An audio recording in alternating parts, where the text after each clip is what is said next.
All right. Well, good morning, good afternoon, everyone. Welcome to today's Exploring by the Seat of Your Pants and Toronto Zoo virtual event. My name is Joe Grabowski, and I'll be your host for today. Happy World Giraffe Day to everybody. I can't believe it's already World Giraffe Day. We're celebrating our amazing long-necked friends and doing so with the Toronto Zoo. It's also amazing it's already mid-June. The school year is disappearing so quickly, but we're so excited to be taking one more virtual field trip to the Toronto Zoo, and I can't think of a better animal and a better day. So I'm going to bring in Mary Ellen live from the zoo. She's going to start off with a land acknowledgement, and then we'll spend a little time learning about our amazing giraffes today. So here we go. Hey, Mary Ellen.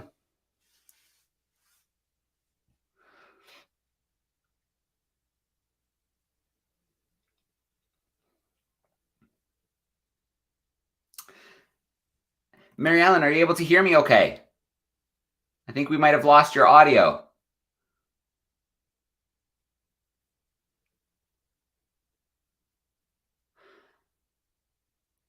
All right, let me try and send them a quick message here. We just had them with really nice audio, but it looks like we may have lost it. I'm going to see if they can exit and come back in.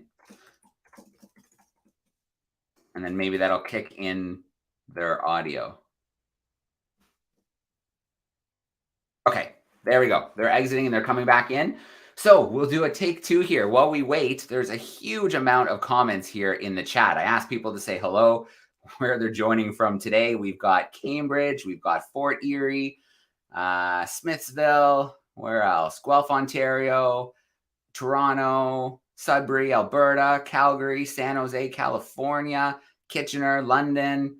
Oh, the list goes on and on and on. I think we have the zoo back with us. Let's try and bring Mary Ellen back in. Hello, hello. Can you hear us now? There we go. We have your sound now. Hey, Mary Ellen. Hello. All right, let me turn the camera back around here to the true stars of the day. Let's see our giraffes in front of us here. So before we get started to learn all about these wonderful creatures, we just want to acknowledge that the land that we stand on is the traditional territory of many nations, including the Mississaugas of the Credit, the Anishinaabeg, the Chippewa, the Haudenosaunee, and the Wendat peoples, and is now home to many diverse First Nations, Inuit, and Métis peoples. I also acknowledge that Toronto is covered by Treaty 13 with the Mississaugas of the Credit and the Williams Treaty signed with multiple Mississauga and Chippewa bands. And without further ado, I'd like to pass it off to Amy to do our first introduction. Good afternoon, everyone, and welcome to our World Giraffe Day celebrations here at the Toronto Zoo, where we are celebrating not only World Giraffe Day, but World Giraffe Week. Now, today specifically, we're celebrating because it is the longest day of the year, and of course, we're going to celebrate that for the tallest land animal. And they have these beautiful long necks. Mustari is coming in to say hello here. So I'm joined by not only Jason, but of course our giraffes, and we have a very special guest behind me here. So she is kind of the pioneer in giraffology. She was the first to go and study these amazing creatures in the wild. And so we have Anne Innisdag joining us today. Thank you so much for coming and joining us on World Giraffe Day again. You came last year. It's always a pleasure to have you. So we'll introduce you to our giraffes now. Obviously, Mustari is already making a great appearance. So she is our 8-year-old Maasai giraffe, and she is now a mom of 2. So her firstborn is with Jason over there. That's Amani, and she just turned 2 years old in May.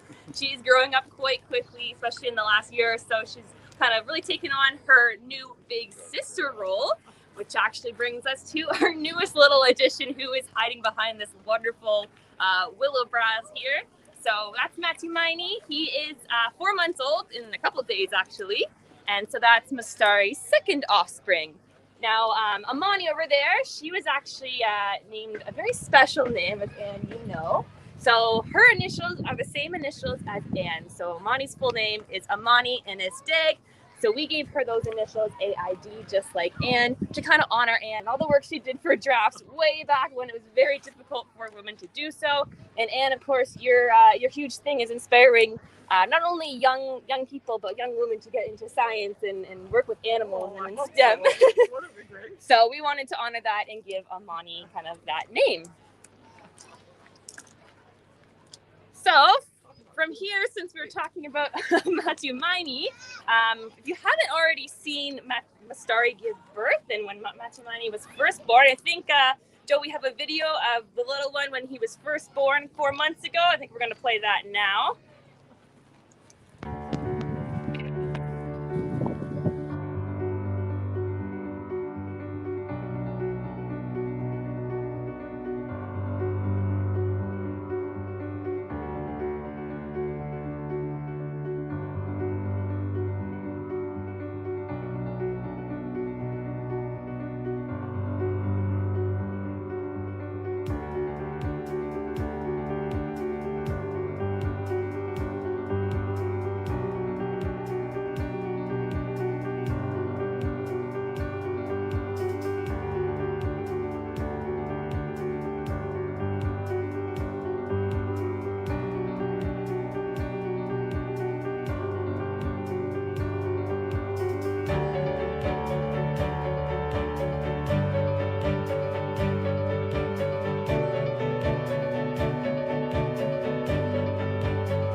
Okay.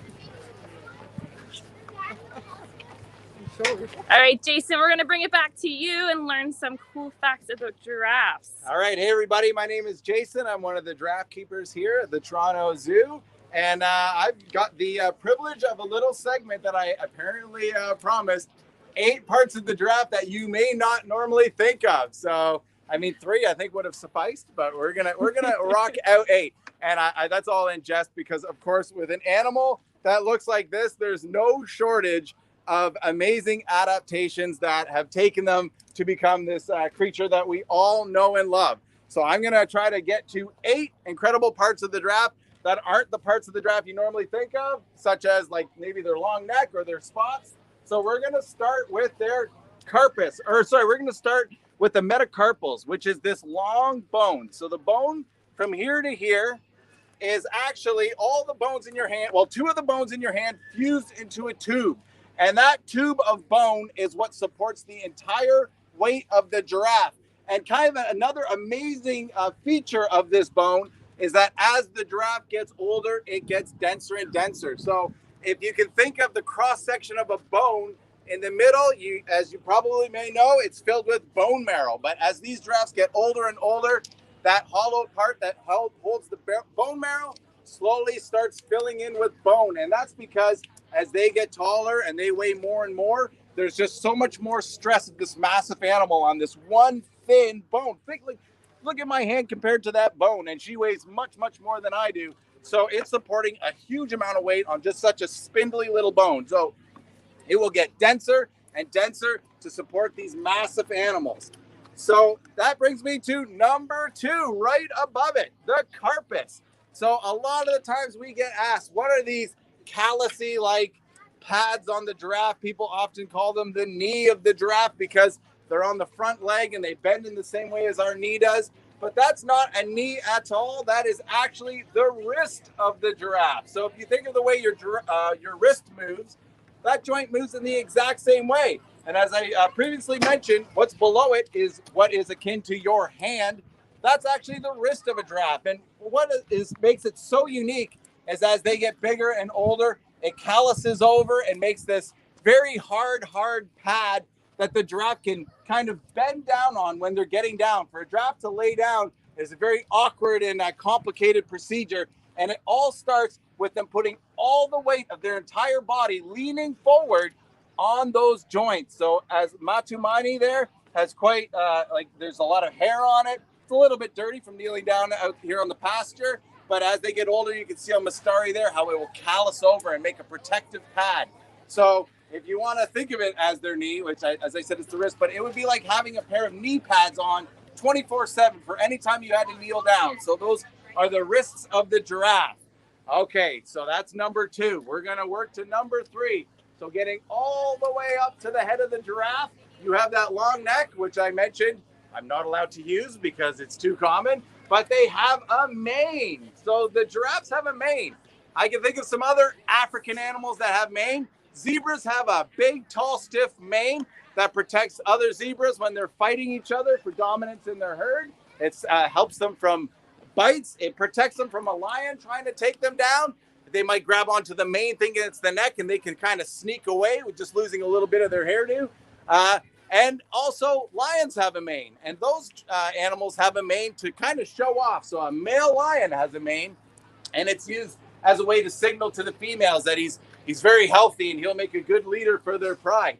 Well, why do the giraffes have a mane? That still seems to remain a bit of a mystery. So that's one thing I love about giraffes. It's an animal that's been kind of one of the most popular animals since people started recording anything about animals. And yet there's still so many mysteries for all you future conservationists and scientists out there to study on these giraffes.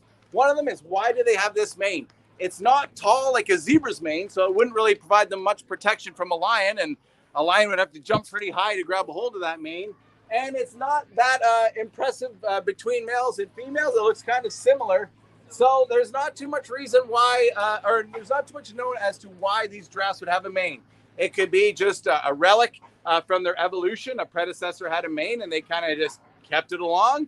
Or it might provide a function that we just don't know yet, which is what I think it is. A good theory that I often think of it is, if you see these guys in the wild, they're usually covered with birds, oxpeckers. And so for a little oxpecker to get all the way up, they're usually hopping all over the buffalo, rhinos, and giraffes. It would make quite a good ladder, and you often see them kind of perched upon that mane. So that's my theory anyways. And maybe some of you future scientists out there can prove me wrong, or even better yet, prove me right. So the next feature I'm going to get to is another one that's not very well understood. It's the whiskers on a giraffe. So Matumaini, he's given us a good close-up there. You can see on the giraffe, in between their nostrils, all along the front of their mouth, above their eyes, even here on the sides of their cheek, they have these long whiskers just the same way that a cat has whiskers.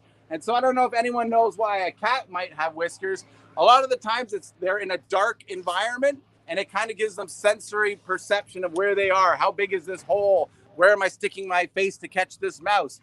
So the giraffes possibly have it. Well, they definitely have it to receive sensory information. Now, why would a giraffe need whiskers in the same way a cat would need whiskers? Well, these guys eat a lot of trees with spines on them. The acacia tree has some pretty awesome spines on it. And so when the giraffe dives its head in there to get its meal of leaves, it will close its nostrils up tight. It will close its eyes tight and flap its ears back to its head to protect those delicate organs from getting poked. And so those whiskers give them a little bit of extra information as to where they're putting their face when all their sensory organs are closed, because of course they need to eat those acacia leaves to get to be the big, strong animals that they are. And so on the subject of eating leaves, I'm not going to really be able to show this off very well, but at the base of the giraffe's skull, there's a pair of bones that we all have, every mammal has, but the giraffes are in such a way that they can point their head directly up into the sky. So if all of you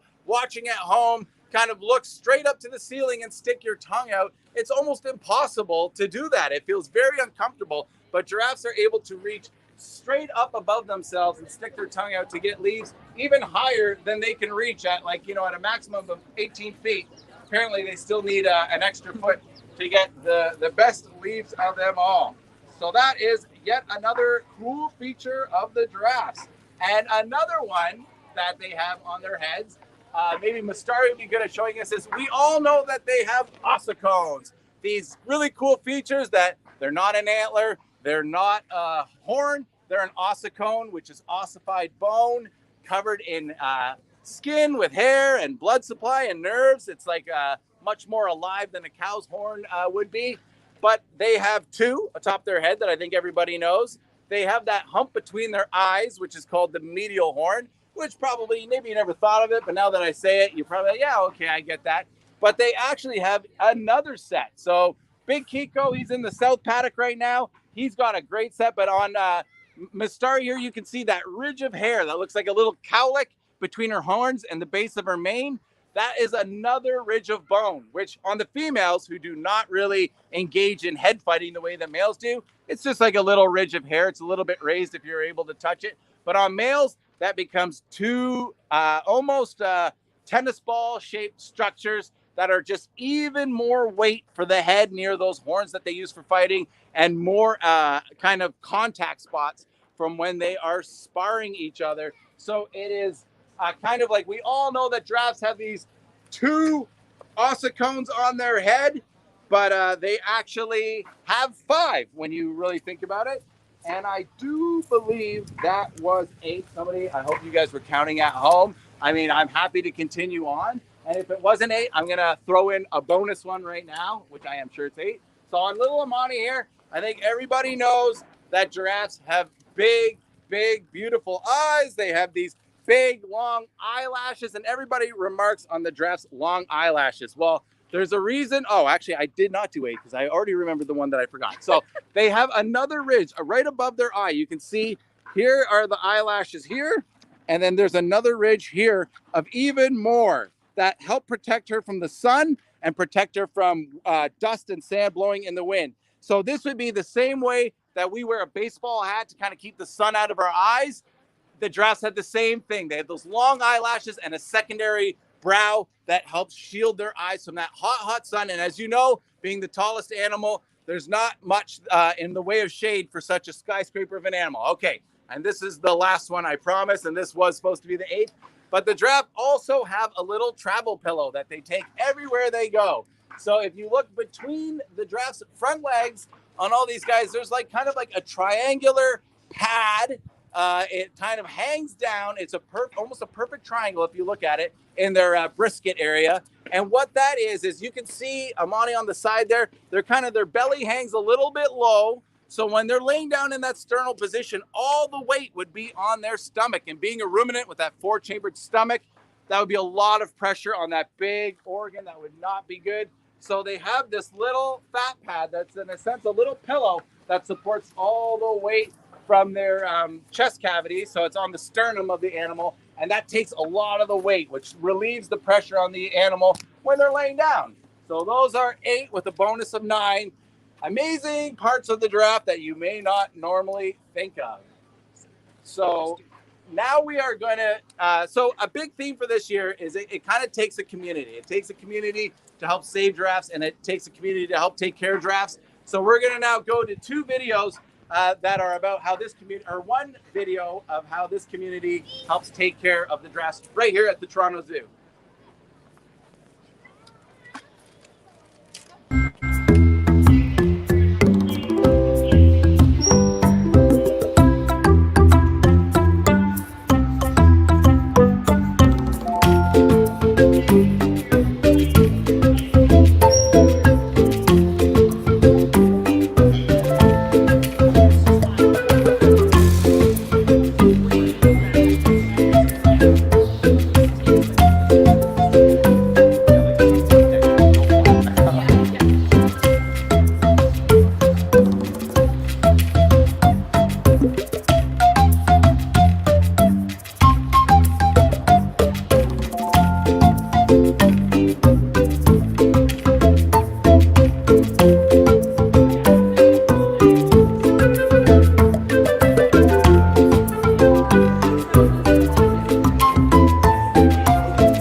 We are back. I hope you guys found that to be a very entertaining video. And, you know, as I mentioned before that, it takes a community to take care of these giraffes. So I want to give a shout out to everybody at the Toronto Zoo that helps take care of these giraffes. We have nutrition, facilities, like everybody that is working on this property, like whether directly or indirectly, directly or indirectly helps us with these giraffes. And through that helps us to help protect giraffes in the wild. And it was definitely a community that helped us come together for this World Giraffe Week. So I'd like to thank SaveTheGiraffes.org, WildNatureInstitute.org, the Ann Inistag Foundation, and the Junior, let me get this right here, Junior Giraffe Club, JuniorGiraffeClub.org, and of course TorontoZoo.com for all the giraffe activities.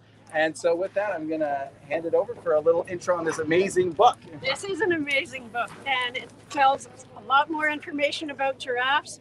Jason did a fabulous job talking about body parts. This includes some things about giraffe behavior too, because it is a book about the girl who loved giraffes and became the world's first giraffeologist, of course, or Anne Innes-Stagg, who was the first scientist to go and study giraffes in the wild. And it tells her story as well, and about the obstacles she had to overcome to do that back in the 1950s, and the wonderful work she's doing now to continue supporting giraffe conservation.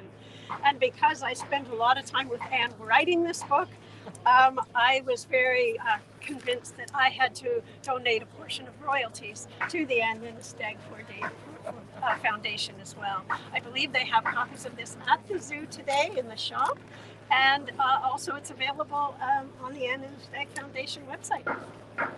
Amazing. Okay, so also in keeping with the theme of community with giraffes, I'd like to outline another few things about giraffes that's kind of cool about just in terms of community building. The giraffe itself is known as an umbrella species, meaning that a lot of people probably think giraffes are cool and, they would do anything they could to help save the giraffes. But in doing that, you're saving every animal and the habitat that the giraffe lives in. So the giraffe eats a lot of leaves, which means it makes a lot of poop, and that's a lot of food for things like dung beetles that help fertilizes the plants. That'll in turn help the other animals that live with them graze. The giraffes also have a crazy tick population. So there's lots of ectoparasites like ticks that love like a big animal like giraffes, lots to eat on them.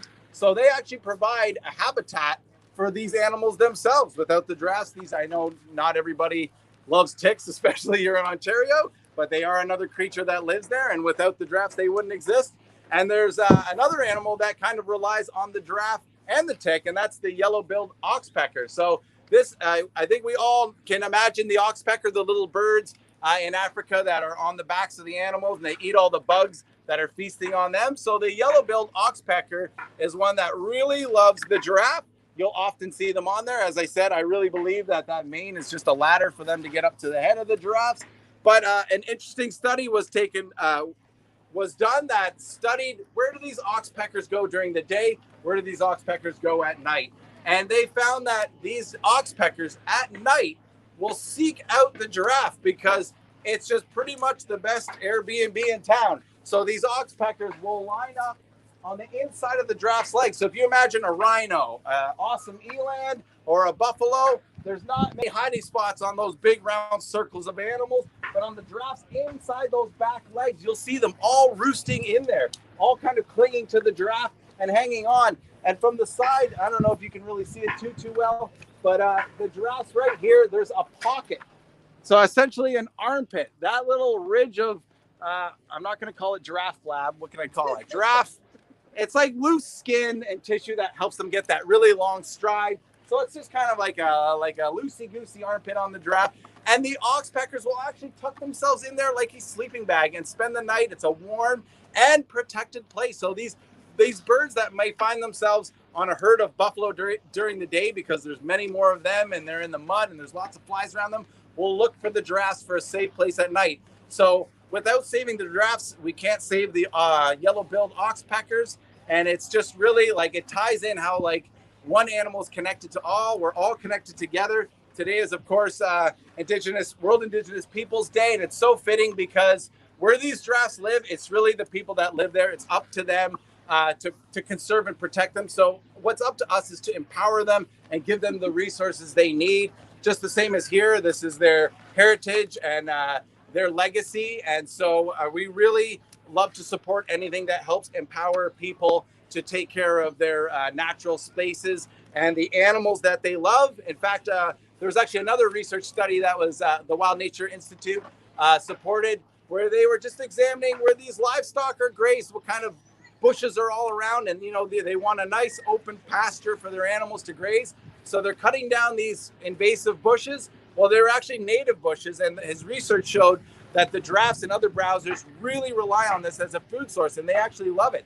So the people managing the livestock, they really didn't even know. They didn't even think of it. They're like, hey, these are in our way. We're going to take them down. So by supporting that research and providing that education, now they know, oh, we're going to leave that because the animals that we love, the giraffes, can eat these bushes and coexist with our livestock. So it's another one of those awesome conservation efforts where everybody wins, the animals and the people that share the land with them. So with that, I think we're going to hand it over to a question and answer period. Yeah. And yeah, whoever has a question, I guess we're doing that now. All right. Awesome stuff. Well, thank you for all that great information, teaching us about the giraffe, all those amazing parts. Really, really cool. And it's really great to have a chance just to watch the giraffes doing their thing and get that nice up close and personal look today on World Giraffe Day. Very cool. Well, we have tons of questions coming in via YouTube and via Facebook. We have classrooms hanging out behind the scenes with us. So I'm just going to start going back and forth and start bringing some of our groups in. And I'm going to start with Miss Doyen's group. They are a group of grade 1 students hanging out with us. I'm going to bring them in front and center. Hey, grade 1s, how are you? Hi! We have a question since it's so hot outside. How do giraffes stay cool on a really hot day? Oh, well, that's an amazing question. And Amy's going to give me a dirty look because she wanted me to talk about the spots as one of the amazing parts of the giraffes. But I'm like, spots, they're so played out on a giraffe. But actually, these things are like solar panels on the animal. So if you would imagine the giraffe, underneath that skin, there's a series of blood vessels. And the giraffes can actually move the blood to the spots, which are dark. So when they're cold, they move the blood to the spots. The sun hits the spots. It warms up the blood. It warms up the giraffe. And it can get quite chilly in some of the places where these giraffes live. And then when it's very hot out, they move the blood away from those dark spots. So when the sun hits those dark spots, it doesn't in turn heat up their whole body. So that's, I think, the main way that these guys thermoregulate.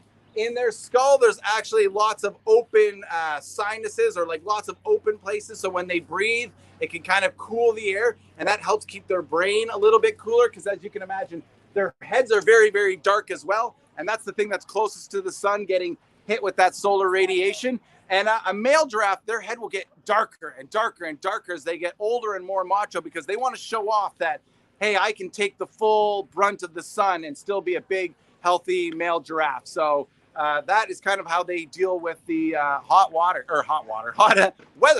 out on the savannah and even here. All right, so I'm going to grab a question here from our live chat. We've got Owen. Owen's in grade 4. And Owen would like to know, what is the giraffe's diet at the zoo? What are you feeding them at the zoo? So the giraffes get quite a varied diet here at the zoo. Like I said, it takes a community. And so the keepers, nutrition department, our horticulture department, all have to work together to feed these giraffes. So Amy's showing you their pellets, which is actually Canadian Connection. This is a pellet that's designed for another awesome, huge animal that loves to eat leaves and branches, that lives right here in Canada, the moose. So the moose is like pretty much as close as you get to a giraffe right here in Canada. And they eat a pellet that is actually made from leaves and trees. So that's basically just a pelleted form of leaves and trees with all the vitamins that they need to make what they're eating here equivalent to what their diet would be in Africa. They also, our horticulture department and nutrition, provide us with fresh branches and leaves every day, summer and winter. Like the same amount that they get during the day in the summer will be ensiled, or basically fermented and preserved for the winter time. So their diet doesn't change based on the seasons. As you know, we live here in Toronto, not so many green leaves out in the winter for these guys. So we make sure that we produce enough for them. They'll even strip the bark off. So you see here, they've eaten the leaves, then they eat the small tender parts of the branches, like these tender shoots, and then they'll strip the bark off for all the sugars under there. So it's a complete diet. And they also get alfalfa hay, which is, it's not like grass you would feed your cow that's very high in silica and would wear their teeth down. They get a hay that's made of alfalfa, which is essentially a stick with leaves on it and the same nutritional profile of these things right here. So that's the diet. And before I go on to the next question, I want to just say, especially the teachers, make sure you stay for the last video, because there's a cool way that all you kids can help get involved with giraffes in the Junior Giraffe Club. So I'll go to the next question. All right, we're going to bring in Miss Bendo's third graders. They're joining us from Guelph. How are we doing, third graders? We're doing great. Okay, ask the question, Kobe. Why do giraffes have such long necks? Why do giraffes have such long necks? Okay, that is an awesome question. Much like the giraffe's mane and their whiskers, there's just so much about these animals that we don't know. So giraffes, the big group of giraffes, have been around, like these guys, for about 6 million years. But throughout history, there's been so many types of giraffes, and giraffes have evolved with long necks and then secondarily got short necks again and then got long necks again. So it's just such a huge jumbled mystery. But the giraffes, the common theory is the giraffes have a long neck so that they can reach the leaves high up on the tree. Well, when you actually go and research them in the wild, you see that oftentimes they're just eating from the middle of the tree. And things like our kudu that we have here at the Toronto Zoo and other animals, and eland, they'll actually go up on their hind legs to reach as high as a giraffe can in a tree. So it seems to be like not that much of an advantage. Now, the male giraffes, they use their head and necks for fighting. So the longer their neck is and the heavier their head is, remember I said about those ossicones, the males will get bigger and knobbier, and they have those two extra kind of bumps on the back of their skull. So the longer your neck and the heavier your head, simple physics and the way a pendulum works, you'll generate a lot of force for combating other males. So the other theory is that they develop these long necks for combat, and so they would have access to breed females. But I also don't think that there's anything to say that it can't also be a little of both, or maybe even something else that somebody else will figure out about these guys in the future. All right, jumping back over to YouTube, we've got some more questions about giraffe stats here. So I'm going to toss two your way. Rachel in grade 5 wants to know what's the average height of a giraffe, and Samuel in grade 2 wants to know the average lifespan. Okay, so average giraffe heights, like kind of the biggest that a male giraffe will get bigger than a female giraffe. And a big male giraffe, I think the world record is just over 18 feet tall. Our big guy Kiko, he's over 16 feet. He's under 17 feet. So he's a pretty big dude. And that's about as big as a giraffe gets. The females are a little bit shorter. Mastari is just over 14 feet. So I would say 14 to 15 feet for a girl and about 16 to 17 feet for a boy. And that's their average height.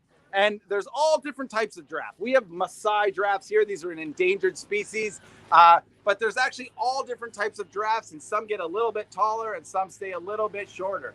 Now, as for lifespan of the giraffe, it's super, super variable. So a giraffe is kind of mature around 3 to 4 if it's a female, about 5, 6, 7 if it's a male. And after that, they are considered adults. And, if they're here in the zoo, they're getting everything that they need. As I described, their nutrition is like top notch. They have the best medical care. They have keepers that are at their beck and call. So they can live to be quite old. Here at the Toronto Zoo, the giraffes live into their late 20s and even early 30s. But 20 is kind of like, that's an old giraffe. Now, having said that, a giraffe out in the wild, going through being chased by lions, sparring with other giraffes, they may only live to be 11, and still that will be a long, healthy life for that animal. There's kind of no right or no wrong answer. It's kind of the same for a lot of animals. Your life is variable, but 20 is a good average age for a giraffe. All right, I'm going to bring in Miss Heather's crew. They are some grade 5, 6s, and are you guys a virtual crew? It's a virtual crew, so I have them here. They're loving this. They've sent me a bunch of questions, so I'm going to kind of combine a few of them together. So we are wondering, do giraffes have any predators, and can they sense danger when a predator is coming? Like, how would they react if there was a predator coming for them?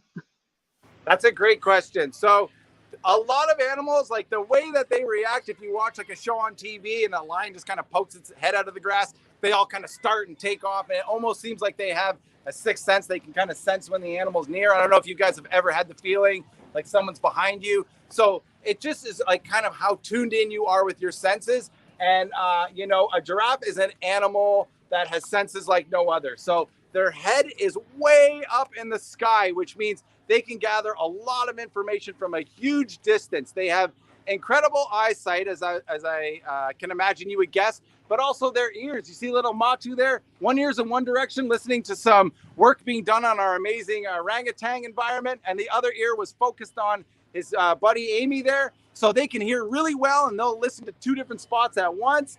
Their eyesight is incredible, and they have very good smell as well. So they can sense a predator coming from quite a distance. Now, a giraffe is so big that they will run, but if they have to, they will stay and fight because they're just so massive. And a lot of the times that means that there aren't many predators. Like You know, if you're a little Matu size, you're still a bit of a lion snack. But once you get to be Mastari size, you're pretty predator proof. Like everything that you have can kill a lion. You have 4 feet that can kick in any direction. You've got a head and neck with 2 massive ossicones that can smash. So you've got the 5 points of death for any predator that comes for you or your calf.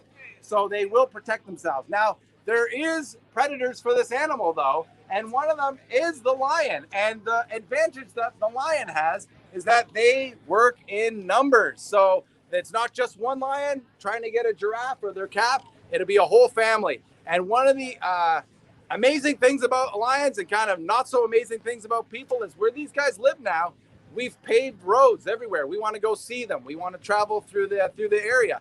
So these roads are now paved. And what the lions have learned is once the rain comes, these guys are on hooves. These hooves are hard as rocks. So when they get running, they just chase them to the road and they will, on that slippery surface, lose their footing. The giraffe falls down. All your 5 weapons are now useless and the lions will jump on them. So, you know, kind of not great for us for doing that. You know, I'm a giraffe guy, so I'm team giraffe, but you've also got to give lions credit. Animals are amazing. They'll learn and they'll adapt. So these lions have learned to use what we've put as a challenge to these animals to their benefit. So there are animals that will even tangle with such a dangerous creature as Mastari. Mastari's sweet, everybody. Right. So we've been doing some great questions, but I think now might be a good time. I have a video here for the Junior Giraffe Club, and I think it might be a good time to share that. Maybe we can squeeze in a couple questions after that. Awesome. All right, here we go. Hi, everybody. We're here to celebrate World Giraffe Day. We have members from the Junior Giraffe Club, which was founded by Dr. Anne Innes-Day, who is here, a Canadian, and the world's first Western giraffeologist. She went to Africa in the 1950s to study giraffes. We're here in Toronto. So we're here to celebrate World Giraffe Week and do everything we can to help our giraffe in the wild. And we thank Toronto Zoo so much for allowing us to be here. Hi, I'm Kate. I'm one of the facilitators with the Junior Giraffe Club. I just recently finished my undergrad degree and I'm going to South Africa to research giraffes in the wild and get my master's degree there. It's really important to study them in the wild because they are currently declining in their population numbers due to anthropogenic causes like habitat destruction and loss and droughts and climate change. So it's really important to not only see these animals in zoos but also it's great to see them in the wild and try and help their conservation efforts. So it's really good to raise awareness with Giraffe Week and Happy World Giraffe Day. Hi, my name is Angele. I'm originally from Zimbabwe, Victoria Falls. I grew up in a habitat surrounded by a lot of wildlife and was part of a conservation club in my junior school. So wildlife is really, really important to me.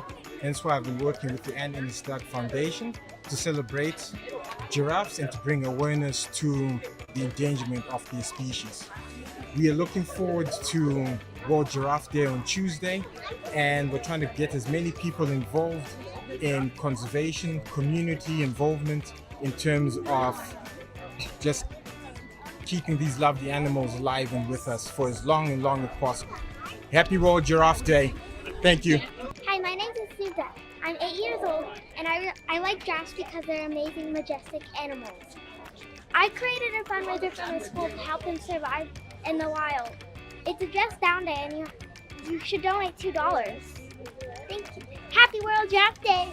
Hello, I'm Rebecca and this is Rachel and we are members of the Junior Giraffe Club. I was the first club member back when it started and I've enjoyed seeing it grow and develop over the past few years.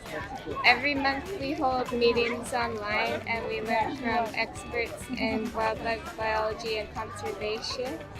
And it's really fun, so I hope everyone joins. I'm Claire, I'm 11 and a member of the Junior Giraffe Club. I really like giraffes because they're really unique and magnificent creatures. Happy World Giraffe Day. All right, very, very cool. And I think we should definitely touch on how could students become members of the Junior Giraffe Club. So I think if you go to juniorgiraffeclub.org, that'll have all the information. I think you just click and you sign up, and it's all there for you. And I encourage everybody to sign up. These are giraffe lovers from all over the world. It's just an amazing group. And if you love giraffes, it's the group to be in. So if we have time for any more questions, we'll squeeze them in. Yeah, this is a great one. I think this one's fun. A few students are wondering about, what do giraffes do for fun? Do they play?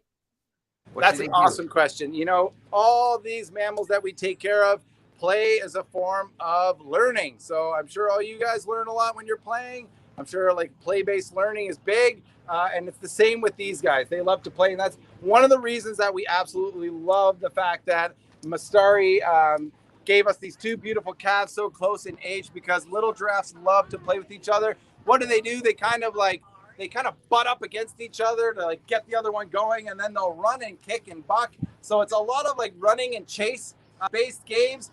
They have a tongue that is long and prehensile, and they love to manipulate things with that tongue. It's another way that they love to play. Little Matsu there was even about to start taking some selfies. So those are ways that the giraffe plays. Now, an adult is not as playful as a young giraffe, but we have lots of ways that we provide enrichment for them, and that's kind of food-based play and mental stimulation for those animals.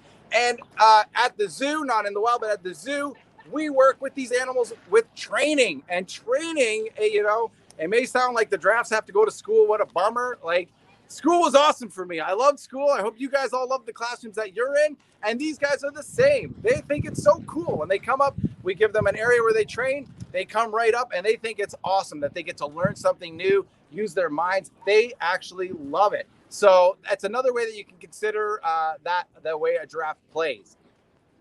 All right, let's squeeze in one or two more camera classes here for their final questions. Let's see if our grade ones have another one for us. I think they do. They're just sneaking out for recess. We were wondering, how fast can giraffes run? So a giraffe can run about 35 kilometers an hour. But having said that, that's kind of like a giraffe in its prime. Like Kiko's in our south paddock right now. Once you get to be a big, giant skyscraper like him, you kind of plod along. And, it's because you're so much bigger, you can't really run as fast. But also, when you're as big as Kiko, the motivation for running is just gone. Like, a lion's not going to really want to, like, really, lion, you want to try to eat me? Like, I'm not going to run away. I can kick you. So, these giraffes still get going at a very good clip. But kind of the bigger you are, you can kind of, like, pump the brakes on running and start engaging in fighting. The awesome eland, which we also work with here in Outer Savannah, they're the same. They're the biggest, like these are the tallest animal in the world. The eland are the biggest antelope in the world. And, they can run kind of fast, but they're the same. They're like, a lion wants to come tangle with me. I've got, a ton of weight and 2 horns. Let them come. So, the bigger you are, you don't really have to run as fast. All right. Very cool. Third graders, do you have a final question for us? How much neck bones do a giraffe have? Sorry, we didn't quite hear that one. Could you repeat that one? Okay. How much neck bones do giraffes have? Oh, that's a great question. So how many bones are in the giraffe's neck?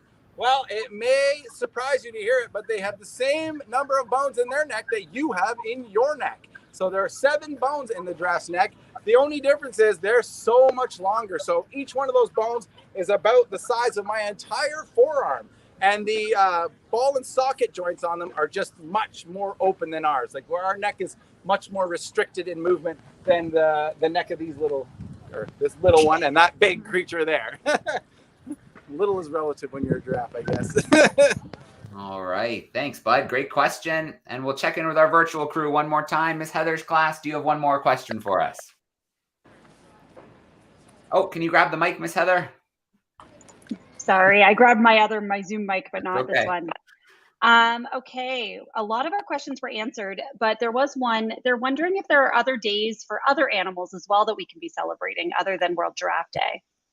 There is, and I actually even remember once seeing online like a calendar being sold of all the animal days. I know maybe it was even last week was World Camel Day, which is like, these were called camel leopards. People thought it was a leopard and a camel smashed together. It was just Camel Day, another big, huge, amazing animal with a long neck. And so every animal has its day, every person has its day. But I mean, like, you know, when it was just Father's, every day should be Father's Day. Every day should be Giraffe Day. We don't need a special day to celebrate these guys. And in fact, that's why we've kind of transitioned to World Giraffe Week, so we can get even more awareness for these guys. But there's definitely, I'm sure if you Google your favorite animal, there is a special day just for that animal, with maybe even a t-shirt to wear on that day too. There's also lots of videos with Exploring by the Seat of Your Pants and the Toronto Zoo. We tend to do our Awareness Day with our animals, so stay tuned. They come out once a month during the school year. All right, and we love those days and those events, bringing the classrooms in. It's always a lot of fun. I know we're getting to the end of our time here, and I have one more fun little clip for World Giraffe Day, but I think it might be a nice clip to end off with. So maybe we can start off with just a huge shout out to all of our classrooms. We had close to 200 classrooms register to hang out with us today, which was awesome. So thousands and thousands of students, so many saying hi in the chat. It just got out of hand. Sorry we couldn't get to everybody's questions, but I'm glad that everybody's thinking about giraffes today. A big shout out to our camera classrooms. It's always great to get a peek into your classroom and see your students, and to the whole team at the zoo. And as well, of course, thank you so much for being with us today. And thank you for really highlighting our amazing giraffe friends today. It was so great to see them. It was great seeing all you guys. I'm glad you guys are invested and engaged in giraffes right here where we are. The best thing you can do to save giraffes is just protect the environment around you and do all the good things that you do to protect your own environment. And yeah, it was great having Anne here with her little namesake and being with our giraffes, and Amy, the top-notch giraffe trainer here at the Toronto Zoo. Thank you guys. All right, so I do want to share this link here to Zoo Life TV if you do want to see the family live. And we are also going to sign out with this fun little World Giraffe Day video. So here we go. Thanks so much to everybody for being with us live today.